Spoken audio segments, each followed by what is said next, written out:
인사 한번 할까요? 예. 사랑합니다, 성도 여러분.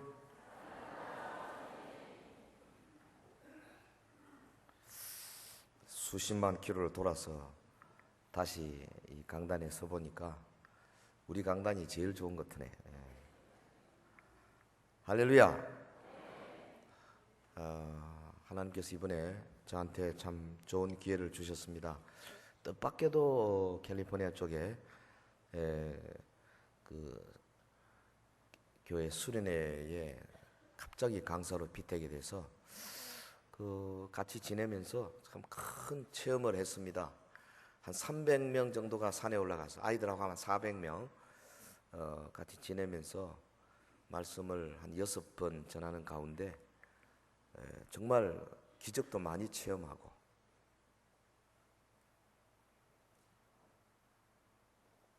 이거를 이쪽으로 조금 당기든지 그게 잘 안 보이죠? 앞으로 요거 이렇게 안 보이도록 하지 않도록 하면 모양은 좋은데 이 소프라노가 은혜를 받아야 되거든요.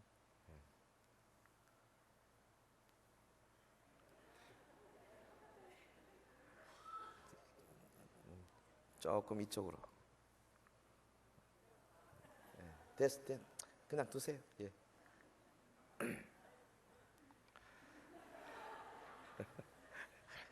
예, 그리고 그 스탠퍼드 대학하며 또 웨스트민스터 교수님들하고 대화도 좀 해보고 또 뉴욕에 있는 목사님들 한 10여 분 같이 몇 시간 같이 나누면서 미국이 지금 많이 변하고 있다 하는 것을 느꼈습니다. 크게 서부 쪽에서는 주로 그 리그렌 목사님의 지난번 우리 몇 년 전에 했던 목적 40일 상당히 유행하고 있더라고요. 지금도. 그리고 큰 대세를 이루고 있고 또 동쪽에 셀 처치와 가정교회 쪽, 그 다음에 그 긍정의 힘이라고 하는 조엘 오스틴의 메시지 쪽이 상당히 또 많은 이 사람들의 지지를 받고 있습니다. 전통교회가 지금 흔들리고 있습니다. 그래서 성장하는 교회들 가운데 거의 90% 이상은 전통교회는 이미 성장하지 않습니다. 계속 PCUSA만 하더라도 미국 장로교만 하더라도 지금 계속 지금 내리막길로 가고 있고, 성숙하는 교회는 이 소그룹으로 그 다음에 성령 운동하고 열심히 기도하는 그런 그룹들이 성장하고 있습니다. 우리 교회가 하고 있는 이사의 구역이라든지 혹은 작년에 우리가 했던 여러 성령 수양회라든지 이런 모든 방향들이 미국 교회에 지금 나가는 방향하고 상당히 근접하고 있다. 제가 보고 아주 마음에 참 기쁨도 있고 또 하나님께 감사를 많이 드렸습니다. 여러분 저를 위해서 많이 기도해 주셔서 건강한 몸으로 다시 돌아오게 된 것을 감사합니다. 잠시 기도하겠습니다. 하나님 아버지, 부족한 종 이 시간에 주의 은혜로 다시 이 강단에 서서 말씀을 나눌 때에 하늘의 문이 열리고 주의 성령님께서 이 말씀을 붙들고 우리 온 서인의 성도들에게 양약이 되게 하옵소서. 저들의 몸과 마음 속에 확실하게 박히는 아름다운 주의 말씀이 되게 하옵소서. 예수님 이름으로 기도하옵나이다. 아멘.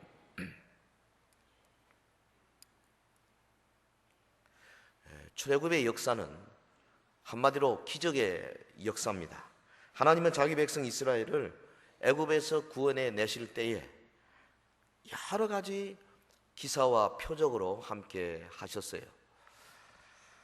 그러므로 이 출애굽기에 기록된 여러 기사들을 현대적인 소위 과학적이고 합리적인 사고방식을 가진 사람들이 그대로 받아들이기가 매우 어렵습니다.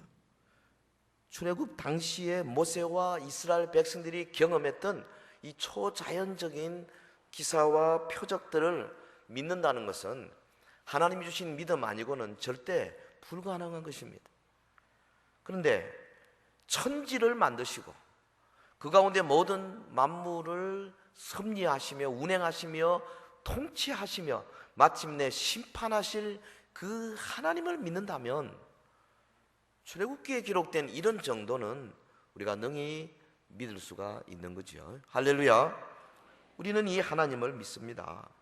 오늘 본문에 나오는 세 가지 표적, 이것 또한 보통 사람이 믿을 수 없는 거지요. 하나님은 사명을 회피하는 모세에게 확신 주기 위해서, 모세야 내가 너와 함께 하겠다, 걱정하지 마라, 그런 뜻으로 이 표적을 주셨어요. 여러분, 우리가 하나님의 부르심의 현장에서 때로는 불순종하고 회피하고 변명하고 주저할 때에 하나님이 자기의 종을 세우시는 방법 가운데 이처럼 표적을 주셔가지고 세우실 때가 있습니다. 사실 우리는 모세가 이처럼 변명하고 회피하고 도망치려 하는 것을 이해할 수 있어요.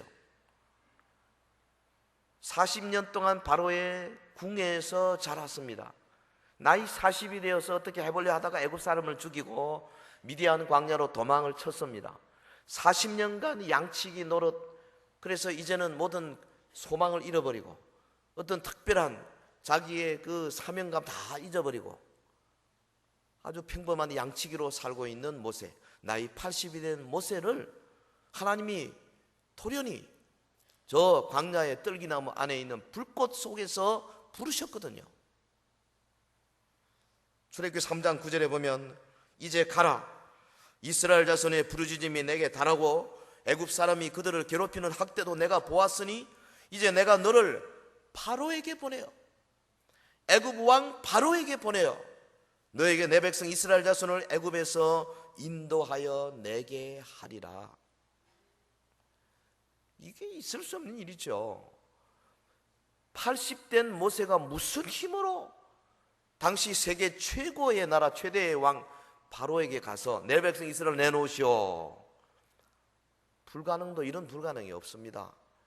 모세가 대답합니다. 출애굽기 3장 11절, 모세가 하나님께 아뢰되 내가 누구에게 바로에게 가며 이스라엘 자손을 애굽에서 인도하여 내릴까? 하나님이 이 이어지는 장면에서 모세에게 차관 확신을 주시기 위해서 이 말 저 말 하시는데, 여러분, 모세가 확신 못 가졌어요. 아무리 동족이라 한들 40년 동안 바로의 궁에서 따로 자랐습니다. 또 40년 미디아 광야에서 혼자 있었습니다. 아무도 아는 사람 없습니다. 저들이 어떻게 자기 말을 듣겠어요? 모세가 가서 하나님이 나를 보내셨다 하면 누가 믿어주겠어요? 모세는 자기의 인간적인 한계를 이유로 거듭 하나님의 소명을 거부하는 나약함을 보이게 됩니다. 출애굽기 4장 1절 오늘 본문에 보면 모세가 대답하여 이르되 그러나 그들이 나를 믿지 아니하며 내 말을 듣지 아니하고 이르기를 여호와께서 네게 나타나지 아니하셨다 하리이다. 모세는 연약한 인간을 들어서 크게 쓰실 수 있는 하나님의 능력을 아직 확신하지 못하고 있는 거지요. 뭐 당연한 일이죠. 어떻게 확신하겠어요? 그래서 하나님께서 모세에게 큰 야단을 치지 아니하시고 세 가지 표적을 주셔서 어떠냐?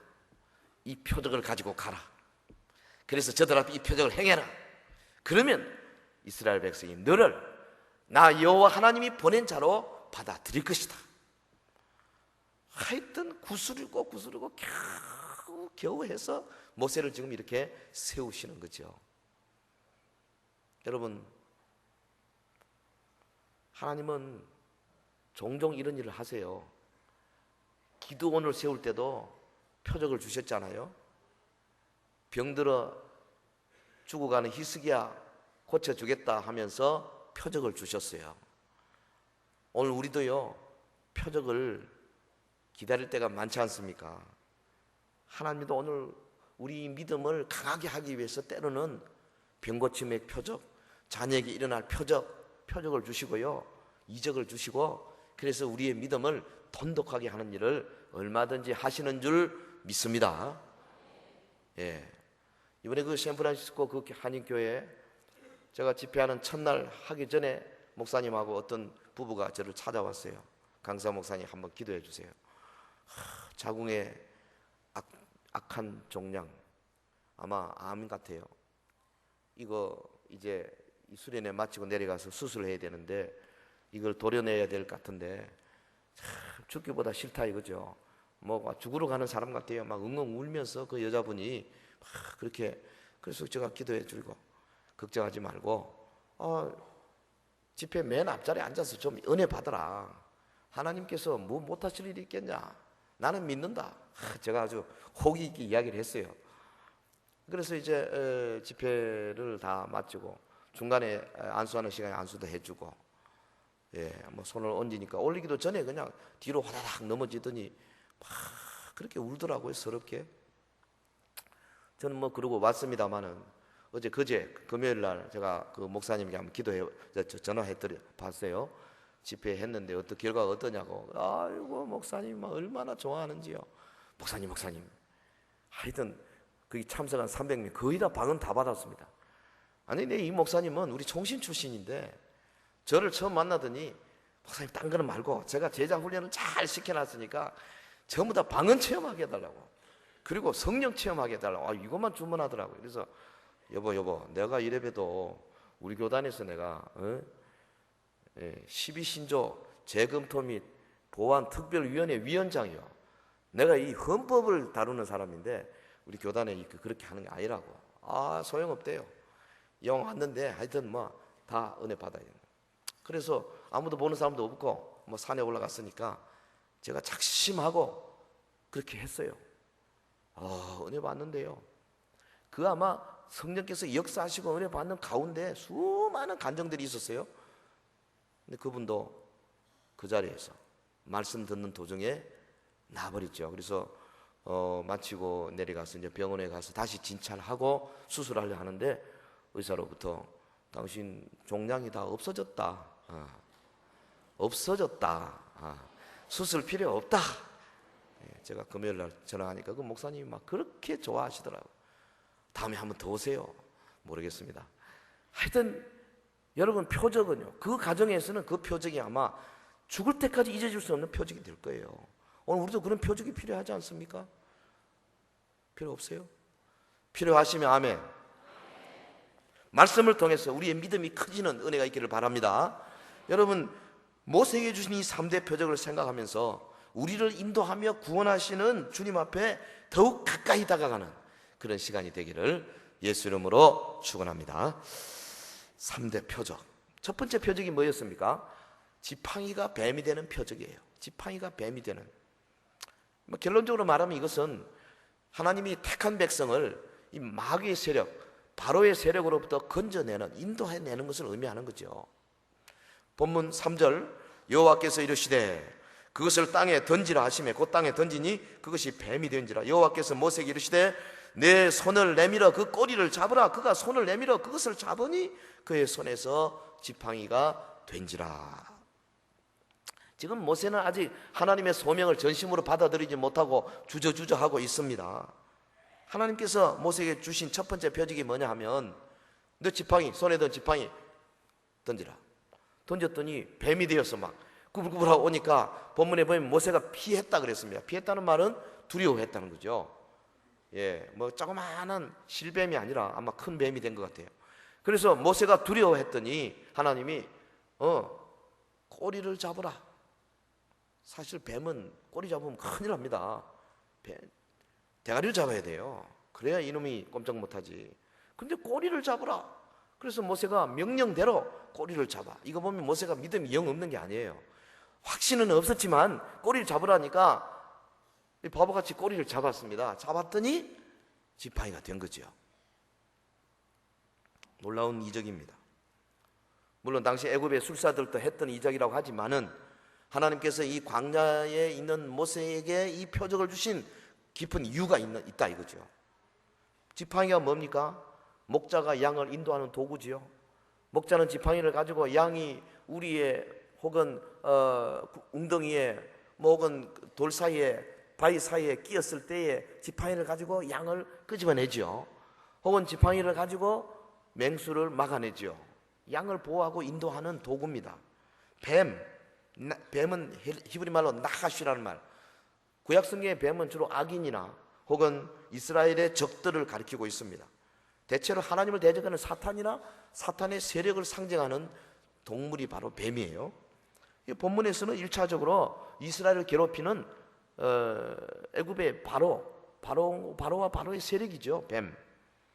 실제로 고대에서 이 애굽에서 뱀 숭배하는 그 풍습이 많이 있었어요. 그러니까 지팡이를 뱀이 되게 하고 다시 지팡이로 되게 하는 표적은 뭘 의미하느냐? 애굽의 압제에서 택한 백성 이스라엘을 내가 인도하겠다 하는 하나님의 의지 표현입니다. 그것을 표적으로 보여주시는 거예요. 여러분, 지금 하나님은 변명하고 회피하는 모세에게 이처럼 언약의 백성 이스라엘을 바로왕의 압제에서 풀어 구출해 주실 것을 표적을 통해서 보여주고 계시는 거예요. 이것은 영적으로 말하면 장차 예수 그리스도께서 오셔서 사탄에게 결박당해 있는 모든 택한 백성들을 구출해 내실 것을 의미하는 겁니다. 할렐루야. 그 많은 표적 가운데 하필이면 하나님이 모세에게 세 가지 표적을 주시면서 지팡이로 뱀이 되게 하고 뱀이 다시 지팡이로 되게 하는 표적을 주신 이유가 여기에 있습니다.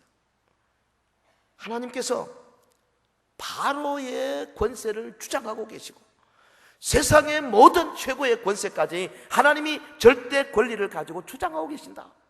모세야, 걱정하지 마라. 내가 다 바로의 모든 군대들을 제압할 수 있는 능력을 가지고 있다.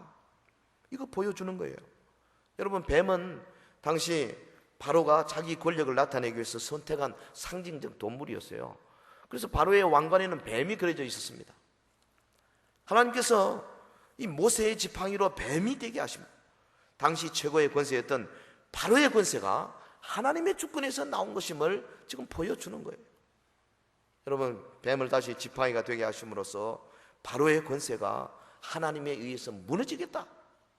내가 바로의 권세를 무너뜨리겠다. 모세야, 걱정하지 마라. 너 이 표적을 가지고 이스라엘 백성에게 가라. 그러면 이스라엘 백성들이 너가 바로 여호와 하나님이 보낸 자인 것을 알게 되리라. 할렐루야. 여러분, 세상의 모든 권세는 하나님이 허락하시고 하나님께서 허용하시는 한에서만 존재하는 거예요. 북한의 김정일이가 핵을 들고 아무리 장난을 쳐도요, 하나님께서 손가락 하나 까딱 하면 끝이에요. 저거 오래 못 살아요. 거대한 변화가 이제 곧 올 겁니다. 저는 요한계시록을 연구하면서 남북이 반드시 속히 통일이 되어야 한다. 그래야 하나님의 마지막 종말의 드라마가 순조롭게 열려진다. 저는 그렇게 믿고 있습니다. 걱정할 거 없어요. 세상의 모든 권세. 그러므로 참 성도는 세상의 권세자들보다 하나님을 더욱 두려워해야 하는 거죠. 여러분, 역대상 29장 11절에 여호와여, 위대하심과 권능과 영광과 승리와 위엄이 다 주께 속하여 싸우니 천지에 있는 것이 다 주의 것이로소이다. 여호와여, 주권도 주께 속하여 싸우니 주는 높으사 만물의 머리이심이니이다. 할렐루야. 이런 믿음을 가지고 있으면 뭐가 두렵겠어요? 다음 구절 역대상 29장 12절에 부와 귀가 주께로 말미암고 또 주는 만물의 주제가 되사 손에 권세와 능력이 있사오니 모든 사람을 크게 하심과 강하게 하심이 주의 손에 있나이다. 하나님은 택한 백성을 사탄의 압제에서 건져내시는 분이십니다. 여러분, 수상궁의 에스더를 보십시오. 당시 이스라엘의 원수인 하만이 온 유대인들을 다 죽이기 위해서 계략을 짜고 모을 모시에 유대인이라고, 유대인은 팔도에 다 죽인다. 그때에 하나님의 사람 에스더가 죽으면 죽으리이다, 일사각오의 정신으로 나가서 금식하며 기도하며 하나님의 뜻을 이루어서 마침내 오히려 하만을 장대에 달아 죽이고 온 이스라엘을 구원해내지 않습니까? 그 하나님의 역사예요. 사탄의 세력이 아무리 크다 하더라도 하나님은 이미 모든 것을 다스리고 계시는 거예요. 하나님은 지팡이로 뱀을 만들 수 있어요. 뱀을 지팡이로 만들 수 있어요. 헤롯 왕이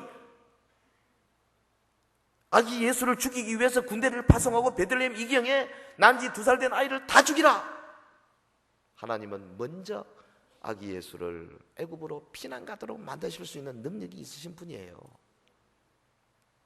여러분, 장차 대환란의 때에 온 세상은 음료와 짐승의 세력으로 뒤덮이게 될 것입니다. 그 속에서 하나님은 자기 백성들,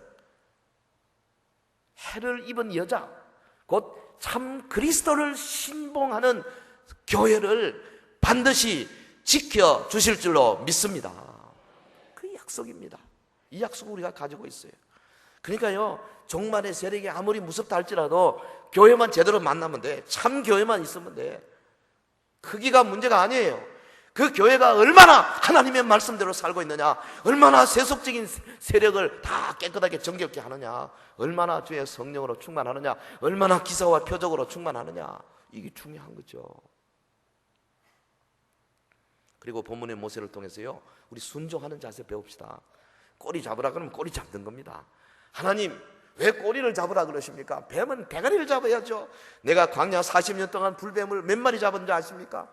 그러지 않았습니다. 꼬리 잡으라니까 아멘, 잡는 거예요. 할렐루야. 이게 순종이에요.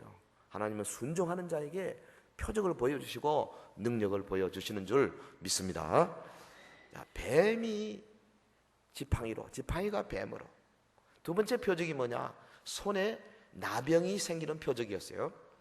손에 나병이 생기는 표적, 문둥병 생기는 표적. 결론적으로 말하면 이것은 문둥병과 같은 죄악에서 구원해 내시는 하나님을 지금 보여주는 장면입니다.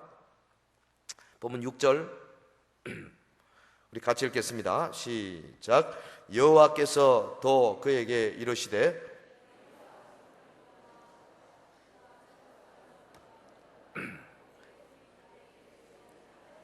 예. 7절에 이르시되 내 손을 다시 품에 넣으라 하시매 그가 다시 손을 품에 넣었다 내어보니 그의 손이 본래의 살로 되돌아왔더라. 예? 하나님은 지금 모세가 선택되었다는 표징 두 번째 표적으로 이 손이 나병이 생겼다가 없어졌다가 이것을 택하셨습니다. 명령대로 품에 넣었다가 빼보니까 이렇게 변했어요. 이거 오래된 나병입니다. 문둥병입니다. 놀랬습니다. 다시 넣었다가 빼니까 여전히 처음 살처럼 되었다 그랬어요. 무슨 뜻일까? 이거 왜 이런 표적을 주실까? 물론 놀라운 표적입니다. 이런 놀라운 걸 가지고 이스라엘 백성에게 가서 내가 하나님께서 이거 주셨다 하면은 놀라겠지요. 그러나 단순히 놀램만을 위한 것이 아닙니다. 여기에 깊은 의미가 있어요. 나병, 문둥병은 그 치명성과 혐오성으로 인해서 정말 이 고대로부터 사람들이 가장 무서워하는 병이었어요. 천형병, 예? 천벌 받아서 생기는 병, 그렇게 불렀지 않습니까? 하나님의 종 모세의 누나 미리암이 도전해 왔습니다. 야, 내 동생 아니냐? 니만 다 해먹기냐? 나도 좀 해자. 예? 모세의 리더십에 대해서 반발을 일으키고 주의 종을 대적하다가 하나님 어떻게 했어요? 미리암을 문둥병 들게 했어. 그 문둥병 드니까 회막 있을 수가 없지요. 회막 바깥에 쫓아내 버리지 않습니까? 7일 동안. 천형병. 처음에는 이 비듬딱지 같은 게 생겨가지고 경미한 상처를 입히는 정도인데 점점 지나면서 피부가 눈처럼 휘어지고 그리고 건조하고 두꺼워진다 그랬어요. 레위기 13장 14장. 이 성경에도 보면 나병은 하나님의 징계로 생기는 병이라 그랬어요.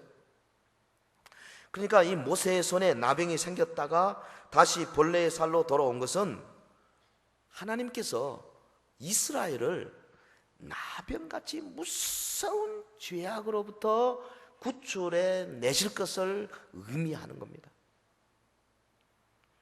여러분, 하나님은 우리를 죄악에서 건져내시는 은혜의 하나님이십니다.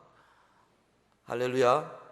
하나님은 나병에 걸린 손과 같은 그 이스라엘을 여러분 정말로 제일 증오스러운 가장 혐오스러운 그런 질병에 걸린 이스라엘을 깨끗하게 해주시겠다. 사실 이스라엘 백성들요 영적으로 보면 나병 환자였어요. 애굽이 어느 곳입니까? 당시 세속 문화가 가장 창궐한 곳 아닙니까? 그곳에서 자랐습니다. 그곳에서 뭐 전혀 다른 어떤 게 없었어요. 따로 모여가지고 예배드리지 못하고요. 세속화되어 있었습니다. 종교적 도덕적으로 부패하고 타락한 백성이었습니다. 최악의 상태에 놓여 있었습니다. 그런데 하나님께서 이 표적을 통해서 내가 이스라엘을 거기서 건져내어서 내 백성으로 삼으리라, 깨끗하게 하리라, 내가 저들에게 하나님의 말씀 율법을 주리라, 그래서 저들로 정결한 삶을 살게 하리라 명령하고 계시고 또 의지를 보여주고 계시는 겁니다. 여러분, 실제로 이스라엘 백성들이 모세의 인도를 받아서 광야 40년 동안 하나님의 말씀 받고 말씀대로 이해서 저들이 얼마나 거룩한 삶을 살게 되었습니까? 그래서요, 저들이 이제 마지막 40년 끝내고 요단강을 건너서 여리고성을 점령할 때에, 여러분 보세요, 여호수아가 하나님으로부터 말씀 받지 않습니까? 너희는 유대 남자들 다 할례받게 하라, 여리고성 싸우기 전에 먼저 할례부터 받아야 한다. 있을 수 없는 명령이지 않습니까? 여리고성 사람들이 나와서 자기들을 공격해 오면 할례받아 들어놓고 일주일씩 꼼짝도 못하고 있을 때 다 죽습니다. 그런데도 하나님의 말도 안 되는 명령 한마디 던지니까 이스라엘 백성들이요, 광야에서 그렇게 대들고 그렇게 목이 곧다가 그 여리고성 앞에서 한마디 거부하지 아니하고 다 할례받고 일주일씩 장막 안에서 끙끙 앓고 있었어요. 오늘 어느 나라가, 어느 민족이 이런 말도 안 되는 명령, 하나님의 명령 받아서 아무도 거기에 의의를 제기하지 아니하고 인터넷에다가 이의를 제기하고 도배하지 않고 순종하고 복종하는 민족이 이 땅에 어디에 있습니까? 이스라엘. 하나님께서 그들을 그렇게 키웠어요. 여러분, 영적으로 보면요, 이스라엘을 애굽에서 인도해낸 모세는 인류를 죄악의 올무에서 구원하신 예수 그리스도를 예표합니다. 할렐루야. 모세는 바로 예수님을 예표하는 거예요. 본문의 이 나병 이적이 뭘 의미하느냐? 세상에서 그 영혼이 부패하고 썩고 문드러지고 냄새나는 죄인들이 예수 믿고 의지하면 그 영혼이 깨끗이 치유되고 회복되는 것을 의미합니다. 할렐루야. 예수 앞에 나오면 정말 혐오스러운 내가 깨끗하게 되는 거예요. 예? 저와 여러분은 그리스도의 십자가 보혈로 깨끗하게 된 사람인 줄로 믿습니다. 근데 좀 살다가 또 교만하고 또 말씀대로 순종 못하고 그래서 여기저기 또 오염이 돼서 좀 그렇지요. 본래 우리가 중생할 때는 깨끗해지는 거예요. 그래 하나님께서 그리스도의 보혈로 깨끗한 바는 우리를 보고